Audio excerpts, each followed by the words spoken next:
ತಸ್ಯ ವಾಕ್ ತಂತಿ ನಾಮಾನಿ ದಾಮಾನಿ. ತಸ್ಯ ವಾಕ್ ತಂತಿ ನಾಮಾನಿ ದಾಮಾನಿ ತದಸ್ಯೇದಂ ವಾಚ ತಂತ್ಯ ನಾಮಭಿರ್ದಾಮಭಿ ಸರ್ವಂ ಸಿತಂ ಸರ್ವಂ ಹೀದಂ ನಾಮನಿ ಸರ್ವಂ ವಾಚಾಭಿವದತಿ ವಹಂತಿ ಹವಾ ಏನಂ ತಂತಿ ಸಂಬದ್ಧಾ ಯ ಏವಂ ವೇದ. ಇನ್ನೊಂದು ಉಪಾಸನೆ, ವಾಕ್ಯನ ಉಪಾಸನೆ ಏನು ಅಂದ್ರೆ, ತಸ್ಯ ಭಗವಂತನ, ನಾವೆಲ್ಲ ನೋಡಿ ಭಗವಂತ, ನಾವು ಕುರಿಗಳು, ನಮ್ಮಜ್ಜ ಕುರುಬ ಅಂತ ಕನಕದಾಸರು ಒಂದು ಹಾಡು ಹೇಳಿದ್ದಾರೆ. ನಾವೆಲ್ಲ ಕುರಿಗಳು, ನಮ್ಮನ್ನು ಸಾಕುವ ಕುರುಬ ಅವನು ಅಂತ. ಹಾಗೆ ಶಾಸ್ತ್ರ ಹೇಳ್ತಾರೆ, ನಾವೆಲ್ಲ ಪಶುಗಳು, ನಮ್ಮನ್ನು ಸಾಕುವ ಪಶುಪತಿ ಅವನು. ಭಗವಂತನಿಗೆ ಪಶುಪತಿ ಅಂತ ಹೆಸರು. ಈ ಕುರಿಗಳು ಕುರುಬ ಅಂದ್ರೆ ಅದೇ ಅರ್ಥ. ನಾವು ಕುರಿಗಳು, ಈ ಕುರಿಗಳನ್ನ ಕಟ್ಟಿ ಹಾಕಿ ಸಾಕುವ ಕುರುಬ ಅವನು. ಅವನು ಕಟ್ಟಬೇಕಾಗಿದ್ದರೆ, ಕುರಿಗಳು ಅಂತ ಇಟ್ಕೊಳ್ಳಿ, ದನ, ಒಟ್ಟಿಗೆ ಪ್ರಾಣಿ, ಮೂಕ ಪ್ರಾಣಿ, ಅಬೋಧ ಪ್ರಾಣಿ, ಇವುಗಳನ್ನು ಅವನು ಸಾಕ್ತಾ ಇದ್ದಾನೆ. ಭಗವಂತ ನಮ್ಮನ್ನು ಸಾಕ್ತಾ ಇದ್ದಾನೆ. ಹೇಗೆ ಅಂದ್ರೆ, ನಾವು ದನ ಸಾಕುವಾಗ ಅಥವಾ ಕುರಿ ಏನೋ ಒಂದು ಪ್ರಾಣಿಯನ್ನು ಸಾಕುವಾಗ ನಾವು ಏನ್ ಮಾಡ್ತೇವೆ, ಒಂದು ದೊಡ್ಡ ಒಂದು ಮರದ ದಿಮ್ಮಿ ಅಡ್ಡ ಇಡ್ತೇವೆ ಅಂತ ಇಟ್ಟುಕೊಳ್ಳಿ. ಆ ದಿಮ್ಮಿ ಒಂದು ದೊಡ್ಡ ಮರದ ದಿಮ್ಮಿ ಕಟ್ಟೋದು. ಆ ಮರದ ದಿಮ್ಮಿಗೆ ಹಗ್ಗ ಹಾಕಿ ಈ ಪ್ರಾಣಿಯ ಕುತ್ತಿಗೆ ಹಾಕಿ ಅಲ್ಲಿ ಕಟ್ತೇವೆ. ಮರದ ಮೇಲಿನಿಂದ ಒಂದು ತಂತಿಯಿಂದ ದೊಡ್ಡದಾಗಿರ್ತಕ್ಕಂಥ ಒಂದು ಮರದ ಪೀಸು ಅಂತ ಇಟ್ಕೊಳ್ಳಿ, ಅಲ್ಲಿ ತಂತಿ ಸರಿಗೆ, ಅದಕ್ಕೆ ಹಗ್ಗ ಹಾಕಿ ಕುತ್ತಿಗೆ ಕಟ್ತಾರೆ ಪ್ರಾಣಿಗಳನ್ನ, ಅವ್ರು ಓಡಿ ಹೋಗದ ಹಾಗೆ. ಭಗವಂತ ಕೂಡ ನಮಗೆ ಹಗ್ಗ ಹಾಕಿ ಕಟ್ಟಿದ್ದಾನಪ್ಪ. ನಾವು ಅವನು ಹಗ್ಗ ಹಾಕಿ ಕಟ್ಟಿದ್ದಾನೆ, ನಾವು ಆ ಹಗ್ಗ ಹಾಕಿಕೊಂಡ ಪಶುಗಳು. ಇದೊಂದು ಉಪಾಸನೆ. ವಾಕ್ ತಂತಿ, ಯಾವ ಹಗ್ಗ, ಮೇಲಿನಿಂದ ಒಂದು ತಂತಿ ಸರಿಗೆ, ಆ ಸರಿಗೆಗೆ ಒಂದೊಂದೇ ಹಗ್ಗ ಹಾಕಿ ಪ್ರಾಣಿಯ ಕುತ್ತಿಗೆ ಕಟ್ಟಿದ್ದ. ಯಾವ ತಂತಿ?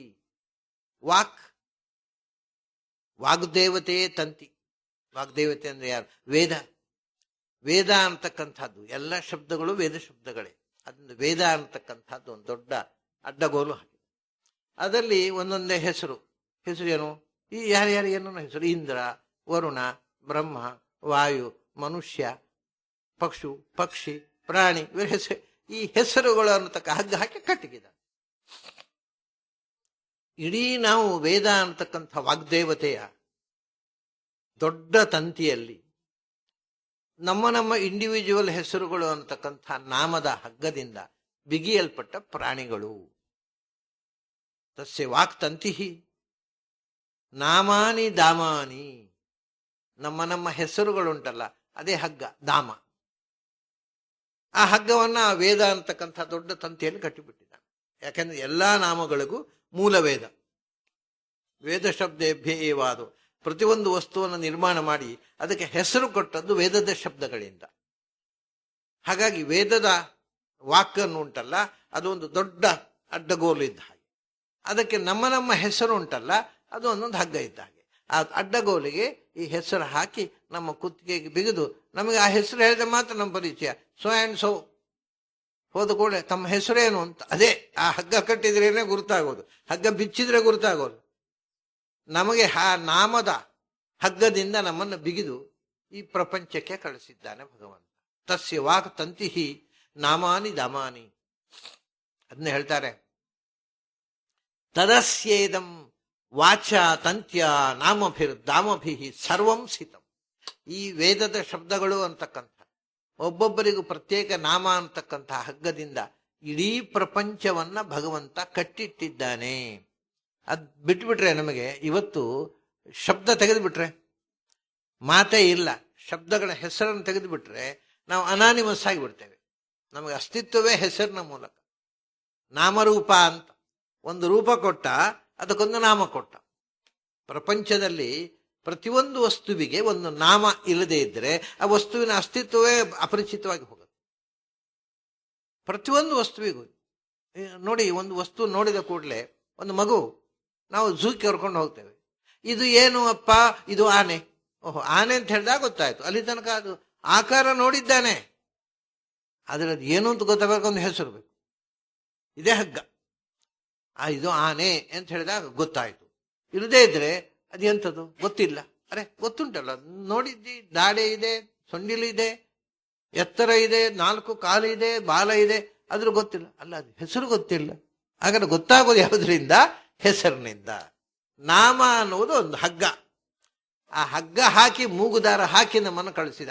ಅದು ನಮಗೆ ಪರಿಚಯ ಆಗುವುದೇ ನಾಮದ ಮೂಲಕ. ಯಾವುದೋ ಒಂದು ವ್ಯಕ್ತಿ ಬಂದ ಕೂಡಲೇ, ಮಗು ನಿನ್ನ ಹೆಸರೇನಪ್ಪ? ಅರೆ ಹೆಸರೇ, ನಾನು ಇಷ್ಟು ದೊಡ್ಡ ವ್ಯಕ್ತಿ ನಿಂತಿದ್ದೇನೆ, ಹೆಸರು ಯಾಕೆ ಬೇಕ್ರಿ ಅಂತ ಯಾರಾದ್ರು ಕೇಳ್ತಾರ? ಹೆಸರು ಇಲ್ಲದೆ ಇದ್ರೆ ಏನಪ್ಪ ಅದು ಯಾರಂತ ಗೊತ್ತಿಲ್ಲ, ಅದು ಹೆಸರೇ ಹೇಳೋಲ್ಲ. ಅರೆ ಅದರ ಹೆಸರು ಹೇಳಿದ್ರೆ ಸಾಕ. ನಿನ್ನ ಅಪ್ಪನ ಹೆಸರೇನು, ನಿನ್ನ ಅಮ್ಮನ ಹೆಸರೇನು? ಓಹೋ, ನಾಮಕರಣ ಪರಂಪರೆ. ಇವೆಲ್ಲ ಒಂದೊಂದು ಹೆಸರುಗಳ ಹಾಕಿ ಮೂಗುದಾರ ಹಾಕಿ ಭಗವಂತ ನಮ್ಮನ್ನು ಕಳಿಸಿದ. ಹೆಸರು ಇಲ್ಲದೆ ಇದ್ದರೆ ಅನಾನಿಮಸ್, ಗೊತ್ತಿಲ್ಲ, ಅಪರಿಚಿತ. ಆದರೆ ವಸ್ತುವಿನ ವ್ಯಕ್ತಿಯ ಪರಿಚಯವೇ ಮೂಗುದಾರದ ಹಗ್ಗದ ಮೂಲಕ ನಮ್ಮನ್ನ ಈ ಹೆಸರುಗಳೆಂಬ ಹಗ್ಗದಿಂದ ಬಿಗಿದು ಈ ಪ್ರಪಂಚಕ್ಕೆ ಕಳಿಸಿದ ಭಗವಂತ. ಅದನ್ನು ಹೇಳ್ತಾರೆ ಅವರು, ಸರ್ವಂ ಹೀದಂ ನಾಮನಿ.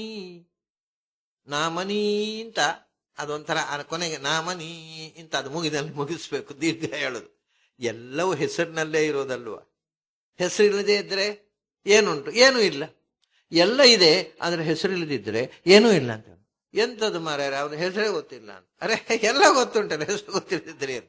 ಇದು ಸಮಸ್ಯೆ. ಪ್ರತಿಯೊಂದು ವಸ್ತು, ಪ್ರತಿಯೊಂದು ಪ್ರಾಣಿ, ಒಂದು ಸಣ್ಣ ಇರುವೆ ಆದರೂ ಇದು ಏನು ಇರುವೆ ಅಂತ ಅದಕ್ಕೊಂದು ಹೆಸರು ಬೇಕು, ಇಲ್ಲದೇ ಗೊತ್ತಾಗಲ್ಲ.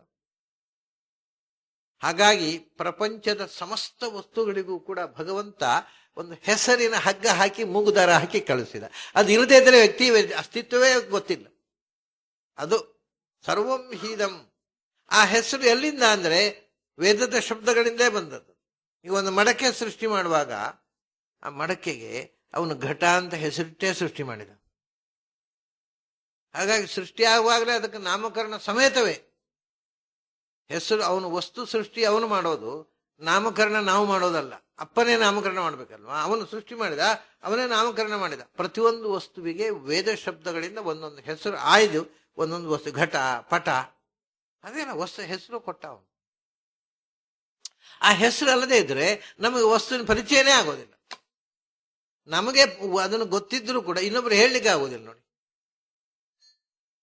ಇನ್ನೊಬ್ಬರಿಗೆ ನಾನು ನೋಡಿದೆ, ಎಂಥದ್ದು ನೋಡಿದ್ವಿ, ಎಂಥದೋ ಒಂದು ದೊಡ್ಡದಿತ್ತು ರೀ, ಅದು ದೊಡ್ಡದು ನೋಡಿ, ಅರೆ ಎಂಥದ್ದು ಹಾಗಾದ್ರೆ? ಅಲ್ಲ, ನಾನು ಆನೆ ನೋಡಿದೆ, ಗೊತ್ತಾಯ್ತು. ಹಾಗಾದ್ರೆ ಇನ್ನೊಬ್ಬರಿಗೆ ಕಮ್ಯುನಿಕೇಟ್ ಆಗಬೇಕಾಗಿದ್ರು ಅದಕ್ಕೊಂದು ಹೆಸರಿನ ಮೂಗುದಾರ ಬೇಕು. ಹೆಸರು ಇಲ್ಲ ಅಂದ್ರೆ ನಮ್ಗೆ ಇನ್ನೊಬ್ಬರದ ಕಮ್ಯುನಿಕೇಶನೇ ಇಲ್ಲ. ಹಾಗಾಗಿ ಪ್ರತಿಯೊಂದು ವಸ್ತುವಿಗೆ ಹೆಸರಿನ ಮೂಗುದಾರ ಹಾಕಿ ಕಟ್ಟಿ ಕಳಿಸಿದ ಭಗವಂತ. ನಾವು ಭಗವಂತ ನಮ್ಮ ಕುತ್ತಿಗೆ ಬಿಗಿದ ಮೂಗುದಾರ, ಹೆಸರಿನ ಮೂಗುದಾರದಿಂದ ಬದುಕುವ ಪಶುಗಳು, ಒಂದು ಪ್ರಾಣಿಗಳು ನಾವು. ಅವನ ಮುಂದೆ ಹೆಸರು ದಾರ ಹಾಕಿ ಕಳಿಸ್ಬಿಟ್ಟ. ಅದನ್ನು ಯಾಕೆ? ಸರ್ವಂ ವಾಚಾಭಿವದತಿ. ಪ್ರತಿ ಒಂದನ್ನು ಕೂಡ ಒಂದು ವಾಕ್ಯನ ವೇದ ಮಂತ್ರಗಳಿಂದ ಭಗವಂತ ಅದನ್ನ ಹೆಸರಿಟ್ಟು ಕಳೆದ. ಪ್ರತಿಯೊಂದಕ್ಕೂ ವೈದಿಕವಾದ ಒಂದು ನಾಮ ಇದೆ. ಅದರಿಂದ ಮೃತ್ತಿಕೇತ್ಯವ ಸತ್ಯಂ. ಇದರ ಈ ಮಾತಿನ ಹಿಂದೆ ಬಹಳ ದೊಡ್ಡ ಒಂದು ಭಾಷಾಶಾಸ್ತ್ರ ಇದೆ ನೋಡಿ. ಯಾಕೆ ಬೇಕು ವೇದ ಶಬ್ದ? ನಾವು ಒಂದೊಂದು ಹೆಸರಿಟ್ಕೊಳ್ಳೋದಪ್ಪ. ಈಗ ಘಟ ಅಂತ ಭಗವಂತ ಇಟ್ಟ, ನಮಗೆ ಗೊತ್ತಿಲ್ಲ, ನಾವು ಮಡಕೆ ಅಂತ ಹೆಸರಿಟ್ಟೆವು. ದೇವರ ಹೆಸರು ಯಾಕೆ ಬೇಕು? ಮಡಕೆ ಅಂತ ಹೇಳಿದ್ರೆ ಗೊತ್ತಾಗತ್ತೆ. ಇಲ್ಲ, ನಾವು ಇನ್ನು ಪಾಟ್ ಅಂತಂದೇವು ಇಂಗ್ಲಿಷ್ನಲ್ಲಿ, ಅದು ಅರ್ಥ ಆಗತ್ತೆ. ಅದೇನು ಘಟ ಅಂತಲೇ ಯಾಕೆ ಹೇಳಬೇಕು? ಯಾವ್ದಾದ್ರು ಶಬ್ದ ಆದ್ರೆ ಸೇಲು. ಅದಕ್ಕೆ ಹೇಳಿದರು ಮತ್ತೆ ಹಿಂದಕ್ಕೆ ಹೋಗ್ಬೇಕು. ಸತ್ಯಂ, ಯಾವುದು ಸತ್ಯ? ಆ ಮಾತಿನಲ್ಲಿ ನಿಜವಾದ ಮಾತು ಯಾವುದು? ಯಾವುದು ಭಗವಂತ ಮೊದಲು ಹೆಸರಿಟ್ನೋ ಅದು ಅನಾದಿಯಾದ ನಾಮ. ನಾವು ಇಟ್ಟದ್ದುಂಟಲ್ವಾ, ನಾವು ಇಟ್ಟದ್ದು ಅದು ಇವತ್ತಿದೆ ನಾಳೆ ಇದೆ ಅಂತ ಗ್ಯಾರಂಟಿ ಇಲ್ಲ. ನೀವು ಈಗ ತಮಾಷೆ ನೋಡಿ, ಪಾಪ ನಮ್ಮ ಹಿಂದಿನವರೆಲ್ಲ ಭಾನುವಾರ, ಸೋಮವಾರ, ಮಂಗಳವಾರ, ಬುಧವಾರ, ಗುರುವಾರ ಅಂತ ಏನೇನೋ ಹೆಸರಿಟ್ರು, ಶಾಸ್ತ್ರದ ಹೆಸರು. ಆಮೇಲೆ ಈ ಮಕ್ಕಳು, ಈಗ ನೀವು ಬೆಂಗಳೂರಿನಲ್ಲಿ ಬೆಳೆದ ಕಾನ್ವೆಂಟಿಗೆ ಹೋಗೋ ಮಕ್ಕಳ ಹತ್ರ ಭಾನುವಾರ ಅಂದ್ರೆ ಏನು ಹೇಳಿ, ಭಾನುವಾರ ಅಂದ್ರೆ ಏನು ಅಂಕಲ್ ಅಂತ ಗೊತ್ತಿಲ್ಲ ಅವಳಿಗೆ. ಅವಳಿಗೆ ಸಂಡೇ ಹಾಗೆ ಹೇಳಿ ಮತ್ತೆ ಅಂತ. ದ್ರಾಕ್ಷಿ ತೋರಿಸಿ ಇದು ಏನು ಅಂತ ಕೇಳಿ, ಅದು ಗ್ರೇಪು ಅಂತಾವೆ. ಅದು ಏನು ಕನ್ನಡದಲ್ಲಿ ಅಥವಾ ಸಂಸ್ಕೃತ ಹೇಳ್ತಾರೆ ಗೊತ್ತಿಲ್ಲ. ಇವತ್ತು ಕನ್ನಡ ಶಬ್ದವೇ ಗೊತ್ತಿಲ್ಲ. ಕಾನ್ವೆಂಟ್ನಲ್ಲಿ ಕಲಿಯುವ ಮಕ್ಕಳಿಗೆ ಕನ್ನಡ ಶಬ್ದವೇ ಗೊತ್ತಿಲ್ಲ, ಬರೀ ಇಂಗ್ಲೀಷಲ್ಲಿ ಮಾತಾಡ್ತಾರೆ. ಬಟ್ ಇಂಗ್ಲೀಷ್ ಗೊತ್ತುಂಟು ಅಂತಲ್ಲ, ಇಂಗ್ಲೀಷು ಗೊತ್ತಿಲ್ಲ, ಅದು ಕನ್ನಡ ಏನೂ ಗೊತ್ತಿಲ್ಲ. ಕನ್ನಡ ಗೊತ್ತಿಲ್ಲ, ತಪ್ಪು ತಪ್ಪಾಗಿ ಪೆದ್ದಾಗಿ ಮಾತಾಡ್ತಾರೆ. ಆದರೆ ನಾವು ಇವತ್ತು ಕನ್ನಡ ಇರಬಹುದು, ನಾಳೆ ಇಲ್ಲದೆ ಹೋಗಬಹುದು, ಮತ್ತು ಉಳಿಯುವಂತಹದ್ದು ಯಾವುದು? ಈಗ ಅದನ್ನೇ ಒಂದು ಮೃತ್ತಿಕೇತ್ಯೇವ ಸತ್ಯಂ, ಮಣ್ಣು ಅಂತ ಉಂಟು. ಮಣ್ಣು ಅಂತ, ಅದು ಮಣ್ಣು ಅಂತ ಎಲ್ಲಿಂದ ಬಂತು? ಮಣ್ಣು ಅನ್ನೋ ಶಬ್ದ ಮರಣ್ಣು ಅಂತ ಸಂಸ್ಕೃತ, ಮರಣ್ಣುಮಯ ಅನ್ನೋದು ಮರಣ್ಣು ಅಂತ ಸಂಸ್ಕೃತ, ಅದೇ ಮಣ್ಣಾಯಿತು. ಮೃತ್ ಅಂತ ಸಂಸ್ಕೃತ, ಅದೇ ಅರ್ಥ ಆಯಿತು. ಅಂದ್ರೆ ಉಳಿದ ಶಬ್ದಗಳೆಲ್ಲ ಸಂಸ್ಕೃತದಿಂದ ಮೂಲದಿಂದ ಹುಟ್ಟಿದ, ಮತ್ತೆ ಬಂದ, ಮತ್ತೆ ಇನ್ನೊಂದು ದಿವಸ ಹೋಗುವ ಶಬ್ದಗಳು. ಇರೋದು ಬೇಕು ನಮಗೆ, ಸತ್ಯವಾಗಿ ಇರೋದು, ಯಾವಾಗಲೂ ಇರೋದು ಸತ್ಯ, ಬಂದು ಹೋಗೋದಲ್ಲ. ಆ ವಾಕ್ಯ ಯಾವುದು? ಅದು ಸಂಸ್ಕೃತದ್ದು. ಇದನ್ನ ಬಹಳ ಮೃತ್ತಿಕಾ ಅಂತ ಅನ್ನೋದು, ಮೃತ್ ಅಂದರೆ ಸಂಸ್ಕೃತ, ಅದು ಕರೆಕ್ಟ್. ಹಾಗೆ ನೋಡಿ, ಸಂಸ್ಕೃತದಲ್ಲಿ ಗೌಹು ಅಂದರು. ಗೌಹು ಅನ್ನೋದು ಸಂಸ್ಕೃತ. ಅದನ್ನ ಗಕಾರ ಕೌ ಅಂತ ಅಂದುಬಿಟ್ರೆ ಇಂಗ್ಲಿಷ್ ಆಯ್ತು. ಅಂದ್ರೆ ಅದು ಗೌನಿಂದ ಹುಟ್ಟಿದ್ದಲ್ವ, ಅದೇನು ಸ್ವತಂತ್ರವ? ಈ ಯಾರೋ ಒಬ್ಬ ಸೃಷ್ಟಿ ಮಾಡಿದ, ನಾಳೆ ಸತ್ತು ಹೋಗುತ್ತೆ ಅದು. ಆದ್ರೆ ಗೌಹು ಸತ್ತು ಹೋಗೋಲ್ಲ ಶಬ್ದ. ವೇದ ಶಬ್ದ ಅನ್ನೋದು ನಿರಂತರ ಉಳಿತೆ. ಗೌಹು ಅಂದವನು ಕೌ ಅಂದ, ಮತ್ತೊಬ್ಬ ಏನೋ ಗಾಯಿ ಎಂದರು, ಗಾಯಿ, ಅದು ಗೌ ಹೋಗಿ ಗಾಯ ಆಯಿತು. ಅದು ಏನ್ ಬೇಕಾದ್ರೆ ಆಗಲಿ, ಮೂಲ ಈ ಗಾಯಿ ಉಳಿಯೋಲ್ಲ, ಕೌ ಉಳಿಯೋಲ್ಲ, ಗೌ ಉಳಿಯುತ್ತದೆ. ಅದು ಒಂದು ನಿರಂತರವಾಗಿ ಉಳಿಯುವಂತಹದ್ದು ಮೂಲ ಶಬ್ದ. ಅದರಿಂದ ಹುಟ್ಟಿದ ಶಬ್ದಗಳೆಲ್ಲ ಹುಟ್ಟುತ್ತವೆ, ಸಾಯ್ತವೆ. ಅವು ಭಗವಂತ ಕಟ್ಟಿದ ಮೂಗುದಾರ ಉಂಟಲ್ಲ, ಅದು ಪರ್ಮನೆಂಟ್. ಇವನ್ ನಾವೇ ಹಾಕೊಳ್ಳುವ ಮೂಗುದಾರ, ನಮಗೆಲ್ಲ ನಮಗೆ ದೇವರು ಕಟ್ಟಿದ ಮೂಗುದಾರ ಯಾಕೆ ನಮಗೆ ನಾವೇ ಹಾಕೊಳ್ಳೋಣ ಅಂತ ಆಗೋಲ್ಲ. ಅದು ನಾವು ಹಾಕೊಂಡದ್ದು it will not survive for long, ಬಹಳ ಸಮಯ ಉಳಿಯೋದಿಲ್ಲ. ಏನೋ ಹೆಸರಿಡ್ತೇವೆ, ಈಗ ಅದನ್ನು ಹೋಗುತ್ತಾ ಇರುತ್ತೆ. ಒಂದು ಮಗುವಿಗೆ ನಾವು ನಾಮಕರಣ ಮಾಡ್ತೇವೆ. ನಾಮಕರಣ ಇರೋದು ಇದ್ದದ್ದೇ, ಹಿಂದೆ ಇದ್ದದ್ದೇ ಯಾವುದೋ ದೇವರ ನಾಮ, ಇನ್ನೊಂದೋ ಮತ್ತೊಂದೋ ಏನೋ ಇಡ್ತೇವೆ ಅಂತ ಇಟ್ಕೊಳ್ಳಿ. ಆದರೆ ನಾವು ನಾಮಕರಣ ಮಾಡಿದ್ದು ಆ ಮಗು ಹುಟ್ಟಿ 11 ದಿವಸದ ತನಕ ಅದರ ಹೆಸರಲ್ಲ. 11 ದಿವಸ ತನಕ ಮಗು ಅಷ್ಟೇ. ಇದೆಂಥದ್ದು? ಇದೊಂದು ಮಗು, ಏನು ಹೆಸರು ಇನ್ನೂ ಇಟ್ಟಿಲ್ಲ, ಹೆಸರಿಟ್ಟಿಲ್ಲ. ಈಗೇನು ಎಲ್ಲಿ ತನಕ ಆಗಿದೆ ಅಂದರೆ, ಮಗುವಿನ ನಾಮಕರಣ ಅಂತ ಒಂದು 11ನೇ ದಿವಸ ಹಿಂದೆ ಮಾಡ್ತಿದ್ರು. ಈಗ ನಾಮಕರಣ ಮದುವೆ ದಿವಸ ಮಾಡೋ ತನಕ ಆಗಿದೆ. ಪುರುಸೊತ್ತಿಲ್ಲ, ಮದುವೆ ದಿವಸ ನಾಮಕರಣ ಮಾಡಿಬಿಡೋದು. ಅಲ್ಲಿ ಯಾವುದಾದ್ರು ಒಂದು ಸ್ಟೈಲಿಶ್ ನೇಮ್ನಿಂದ ಕರೆಯೋದು. ಅಂದರೆ ಇವ ಆಮೇಲೆ ಹಾಗಾದ್ರೆ ಅವನು ಮದುವೆ ತನಕ ಹೆಸರಿಲ್ಲ, ಆಮೇಲೆ ಅವನು ಸತ್ತ ಮೇಲೆ ಆ ಹೆಸರಿಲ್ಲ. ಯಾವ ವಸ್ತುವಿಗೂ ಕೂಡ ಒಂದು ಶಾಶ್ವತವಾದ ಹೆಸರು ಕೊಡ್ತಕ್ಕವ ಭಗವಂತ. ಅದು ಉಪಾಸನೆ. ವಾಕ್ ತಂತಿಹಿ ನಾಮಾನಿ ದಾಮಾನಿ. ಅದರಿಂದ ತದಸ್ಯೇದಂ ವಾಚ ತಂತ್ಯ ದಾಮಭಿ ಸರ್ವಂ ಸಿತಂ. ಭಗವಂತ ಒಂದು ಶಾಶ್ವತವಾದ ಹೆಸರು ಕೊಟ್ಟು ಕಟ್ಟಿ ಹಾಕಿದ ನಮ್ಮನ್ನು. ಆ ಹೆಸರಿನಿಂದ ನಮ್ಮನ್ನು ಗುರುತಿಸ್ಕೊಂಡ್ರೇನೆ ನಮ್ಮ ಅಸ್ತಿತ್ವ. ಉಳಿದ ಹೆಸರುಗಳೆಲ್ಲ ಈಗ ನೋಡಿ, ಒಂದು ಅದು ನಮಗೆ ಆ ಭಾಷೆ, ಈಗ ಇಂಗ್ಲಿಷ್ ಗೊತ್ತಿಲ್ಲದೆ ಇದ್ದವನಿಗೆ ಇದೇನು, ಇದು ಎಲಿಫೆಂಟು ಅಂದ್ರೆ, ಎಲಿಫೆಂಟ್ ಅಂದ್ರೆ ಏನು? ಎಲಿಫೆಂಟ್ ಅಂದ್ರೆ ಎಲಿಫೆಂಟ್ ಅಷ್ಟೇ, ಏನು ಗೊತ್ತಾಗೋಲ್ಲ. ಸೊ ಆ ಒಂದೊಂದು ಭಾಷೆಯಲ್ಲಿ ಬಂದವು ಆಯಾ ಭಾಷೆ ಗೊತ್ತಿದ್ದ ಪರಿಧಿಯಲ್ಲಿ ಅದರ ಕಮ್ಯುನಿಕೇಶನ್. ಶಾಶ್ವತವಾದ ಶಬ್ದಗಳು ಯಾವುದೂ ಅಲ್ಲ. ಆದ್ದರಿಂದ ಯಾವುದು ಶಾಶ್ವತವಾದ ವಾಕ್? ವೇದ. ವೇದ ಶಾಶ್ವತ ಆಗುವುದು ಹೇಗೆ? ಅದು ಯಾರು ಮಾಡಿದ್ದಲ್ವಾ? ಅಲ್ಲ, ವೇದ ಯಾರು ಮಾಡಿದ್ದಲ್ಲ. ಯಾರು ಮಾಡಿದ್ದು ಹೇಳಿ? ಈಗ ಪ್ರತಿಯೊಂದು ಗ್ರಂಥಕ್ಕೆ ಒಬ್ಬ ಆಥರ್ ಅಂತ ಇರ್ತಾನೆ. ಕಡೆ ಆಥರ್ ಇಲ್ಲದಿದ್ರು ಯಾರೋ ಒಬ್ರು ಮಾಡಿದ್ದು ಅಂತಾದ್ರೂ ಹೇಳ್ತೇವೆ ನಾವು. ವೇದಕ್ಕೆ ಇವತ್ತಿನ ತನಕ ಯಾರಾದ್ರೂ ಇಂಥವ್ರು ಮಾಡಿದ್ದು ಅಥವಾ ಯಾರೋ ಒಬ್ರು ಮಾಡಿದ್ದು ಯಾರದ್ದು ಗೊತ್ತಿಲ್ಲ ಅಂತ ವ್ಯವಹಾರ ಉಂಟಾ? ಇಲ್ಲ. ವೇದ ಅನ್ನೋದು ದೇವರ ವಾಣಿ ಅಂತ, ದೈವವಾಣಿ ಅಂತ. ಯಾರು ಮಾತಾಡಿದ್ದು, ಯಾರು ಹೇಳಿದ್ದಲ್ಲ. ಭಗವಂತ ಸೃಷ್ಟಿಯ ಆರಂಭದಲ್ಲಿ ನಾಮರೂಪಾತ್ಮಕವಾದ ಪ್ರಪಂಚವನ್ನು ಸೃಷ್ಟಿ ಮಾಡಿದ. ರೂಪ ಕೊಟ್ಟ, ಅದಕ್ಕೆ ನಾಮ ಕೊಟ್ಟ. ಅದೇ ವೇದ. ವೇದ ಅನ್ನೋದು ಭಗವಂತನ ಮೊದಲ ದೇವರೇ ಉದ್ಗಾರ ಮಾಡಿದ್ದದು. ಹಾಗಾದ್ರೆ ದೇವರು ಮಾಡಿದ್ದು ಅಂತ ಹೇಳೋಣ, ಅದು ಆಗೋಲ್ಲ. ಯಾಕೆ ಗೊತ್ತುಂಟ? ದೇವರು ಯಾವಾಗ ಮಾಡಿದ್ದು? ಈ ಸೃಷ್ಟಿಯ ಪ್ರಾರಂಭದಲ್ಲಿ. ಅರೆ ಹಿಂದಿನ ಸೃಷ್ಟಿಯಲ್ಲಿ ಹೆಸರು ಇರ್ಲಿಲ್ವಾ? ಅರೆ ಹಿಂದಿನ ಸೃಷ್ಟಿಯ ಪ್ರಾರಂಭದಲ್ಲಿ, ಅದರ ಹಿಂದಿನ ಸೃಷ್ಟಿಯಲ್ಲಿ ಇರ್ಲಿಲ್ವಾ? ಹಾಗಾದ್ರೆ ಯಾವಾಗ ಶುರು ಆಗೋದಿಲ್ಲ. ಇಂಥ ಕಾಲದಲ್ಲಿ ಭಗವಂತ ಮೊದಲು ಸೃಷ್ಟಿ ಮಾಡಿದ ಅಂತ ಹೇಳಲಿಕ್ಕೆ ಬರೋಲ್ಲ. ಆದ್ರಿಂದ ಏನು ಹೇಳಿದ್ರು ಪ್ರಾಚೀನರು, ಇದು ಅನಾದಿ ಕಾಲದಿಂದ ಭಗವಂತನ ಬಾಯಿಂದ ಉದ್ಗಾರ ಆಗ್ತಾನೇ ಇದೆ, ಅದಕ್ಕೆ ಸ್ಟಾರ್ಟಿಂಗ್ ಪಾಯಿಂಟ್ ಇಲ್ಲ. ಆದ್ದರಿಂದ ಅದು ಅಪೌರುಷ. ಋಷಿಗಳಿಗೆ ಹೊಳೆದಿರಬಹುದು, ಅವರು ಕಂಪೋಸ್ ಮಾಡಿದ್ದಲ್ಲ. ಅಂದ್ರೆ ಎರಡು ಥರ ಇರ್ತದೆ. ಏನು ಅಂದರೆ ನೋಡಿ, ನಾನು ಬುದ್ಧಿಪೂರ್ವಕವಾಗಿ ಯೋಚಿಸಿ ರಚನೆ ಮಾಡುವುದು ಒಂದು, ಮತ್ತೊಂದು ನನಗೆ ಹೊಳೆಯೋದು, ಇಂಟ್ಯೂಷನಲ್ ಫ್ಲ್ಯಾಶ್, ನನಗೆ ಇದ್ದಕ್ಕಿದ್ದ ಹಾಗೆ ಹೊಳೆಯಿತು ಅಂತ ಹೇಳ್ತೇವಲ್ಲ, ಹಾಗೆ ವೇದ ಮಾಡಿದ್ದಲ್ಲ, ಋಷಿಗಳಿಗೆ ಹೊಳೆದದ್ದು. ಹೊಳೆಯಬೇಕು ಅಂದ್ರೆ ಇದ್ದದ್ದೇ ಹೊಳೆಯೋದು ಹೊರತು ಇಲ್ಲದ್ದು ಹೊಳೆಯೋದಿಲ್ಲ. ಆದರೆ ಹಿಂದೆ ಇತ್ತು, ಇವರಿಗೆ ಹೊಳೆಯಿತು. Very simple. ಅಪೌರುಷೇತ್ವ ಅನ್ನೋದು ತುಂಬ ಸರಳವಾದ ಸಂಗತಿ. ಈ ಅಪೌರುಷೇತ್ವವಾದ ಅಂತ ತಿಪ್ಪರ್ಲಾಗ ಹಾಕೋದು ನೋಡುವಾಗ ಅಸಹ್ಯ ಕಾಣುತ್ತೆ. It is natural. ಭಗವಂತನ ಉದ್ಗಾರ ಅನಾದಿ ಕಾಲದಿಂದ ಇದೆ, ಅದನ್ನು ಯಾರು ಮಾಡಿದ್ದಾರೆ. ಹಾಗಾಗಿ ಅದು ಒಂದೇ ನಿತ್ಯವಾದ ವಾಕು. ಅದರಿಂದ ಬರತಕ್ಕಂತಹ ನಾಮಗಳುಂಟಲ್ವ ನಮಗೆ, ಅದು ನಿತ್ಯವಾದ ನಾಮ. ಅದರಿಂದ ಕಟ್ಟಿ ಹಾಕಿದ ಪರ್ಮನೆಂಟ್ ಬಂಧನ ಇದು.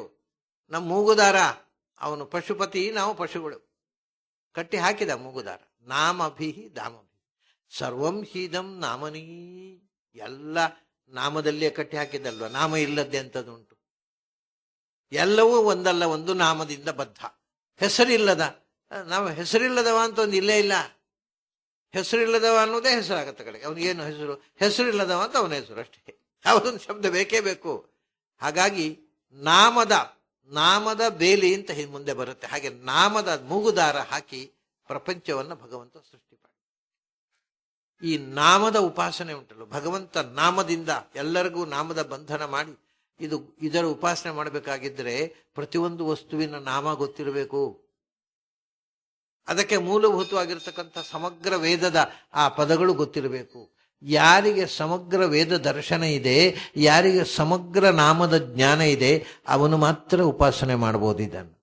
ಅರ್ಥಾತ್ ಮುಖ್ಯವಾಗಿ ಇದನ್ನು ಉಪಾಸನೆ ಮಾಡುವವನು ತೇನೇ ಬ್ರಹ್ಮ ಹೃದಯ ಆದಿ ಕವಯೇ, ಸೃಷ್ಟಿಯ ಆರಂಭದಲ್ಲಿ ಭಗವಂತನಿಂದ ಸಮಗ್ರ ವೇದವನ್ನು ಉಪದೇಶ ಪಡೆದ ಚತುರ್ಮುಖ ಮಾತ್ರ ಉಪಾಸನೆ ಮಾಡುವುದು. ನಮಗೆ ನಾಮ ಅಂದರೆ ಏನೂ ಗೊತ್ತಿಲ್ಲ, ವಾಕನ್ನು ಗೊತ್ತಿಲ್ಲ, ಎಲ್ಲೋ ಅರ್ಧಂಬರ್ಧ ಕೆಲವು ವೇದಮಂತ್ರಗಳು, ಕೆಲವು ಹೆಸರುಗಳು ಗೊತ್ತಿದೆ. ನಾವೇನು ಉಪಾಸನೆ ಮಾಡೋದು? ಸಮಗ್ರ ನಾಮ ವಾಕ್ಯನ ಉಪಾಸನೆ ಮಾಡಿದ್ರೆ ಅದನ್ನು ಹೇಳ್ತಾರೆ, ವಹಂತಿಹ ವಾ ಏನಂ ತಂತಿ ಸಂಬದ್ಧಾ ಏವಂ ವೇದ ಅಂತ.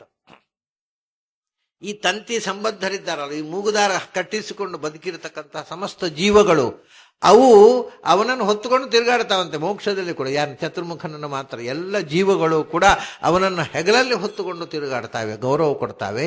ಯಾರು ಇದನ್ನು ಉಪಾಸನೆ ಮಾಡ್ತಾನೋ ಅವನನ್ನು. ನಮ್ಮನ್ನು ಯಾರು ಹೆಗಲಲ್ಲಿ ಹೊತ್ತುಕೊಳ್ಳೋಲ್ಲ. ಚತುರ್ಮುಖ ಎಲ್ಲ ಜೀವರು ಅವನನ್ನು ಗೌರವದಿಂದ, ತಂತಿ ಸಂಬದ್ಧ, ಈ ವಾಕ್ಯನಿಂದ ಬದ್ಧರಾಗಿ ಮೂಗುದಾರ ಕಟ್ಟಿಕೊಂಡ ಸಮಸ್ತ ಜೀವರು ಕೂಡ ಯಾರನ್ನು ಗೌರವದಿಂದ ಪೂಜಿಸ್ತಾರೆ ಅವನು ಇದನ್ನು ಉಪಾಸನೆ ಮಾಡ್ತಾನೆ. ಏವಂ ವೇದ. ಹೀಗೆ ಒಂದು ಒಂದು ಒಂದು ಅದ್ಭುತವಾದ ಪ್ರಪಂಚ ಇದು. ಒಂದು ಎಲ್ಲ ಹೊಸತೆ. ನಾವು ಸತ್ಯ ಅಂದರೆ ಏನು ಅಂತ ನಮ್ಗೆ ಗೊತ್ತಿರೋದೇ ಅಂತ ಸತ್ಯ ಗೊತ್ತಾಯ್ತು, ಕಣ್ಣಿನಲ್ಲಿ ಇರ್ತಕ್ಕಂಥ ಸತ್ಯ. ಆ ಸತ್ಯದಿಂದ ಮಾತಿನಲ್ಲಿರ್ತಕ್ಕಂಥ ಭಗವಂತ ನಮ್ಮನ್ನು ಮಾತಿನಿಂದ ಕಟ್ಟಿ ಹಾಕಿದ. ವಾಗ್ಬಂಧ, ಮಾತು ಅನ್ನೋದು ಒಂದು ತಮಾಷೆ. ಏನಾಯ್ತು ಅಂದ್ರೆ, ನಾವು ಒಂದು ಹೆಗ್ಗಳಿಸಿಕೆ ಇತ್ತು, ನಮಗೊಂದು ಅಹಂಕಾರ ಇತ್ತು, ನಾವು ಶ್ರೇಷ್ಠರು, ಯಾಕಂದ್ರೆ ಮಾತು ಬರುತ್ತೆ. ಪ್ರಾಣಿಗಳ ಹಾಗಲ್ಲ, ನಮಗೆ ಮಾತು ಬರುತ್ತೆ. ಈಗ ನೋಡಿದರೆ ಮಾತು ನಮಗೆ ಮೂಗುದಾರ, ಅದು ನಮ್ಮನ್ನು ಕಟ್ಟಿ ಹಾಕಿದ್ದೇ ಮಾತಿನಿಂದ. ನಾವು ಮಾತಿನ ಬಲೆಯಲ್ಲಿ ಸಿಕ್ಕಾಕೊಂಡವರು ಮಾತು ಬರುತ್ತೆ ಅಂತ ಅಹಂಕಾರದಿಂದ ಬೀಗಿದೆವು. ಆ ಅಹಂಕಾರ ಹೋಗಬೇಕಾಗಿದ್ದರೆ ಈ ಮಾತು ನಮಗೆ ಮೂಗುದಾರ ಅನ್ನೋದು ಗೊತ್ತಾಗ. ಈ ಉಪಾಸನೆ ಆಯಿತು.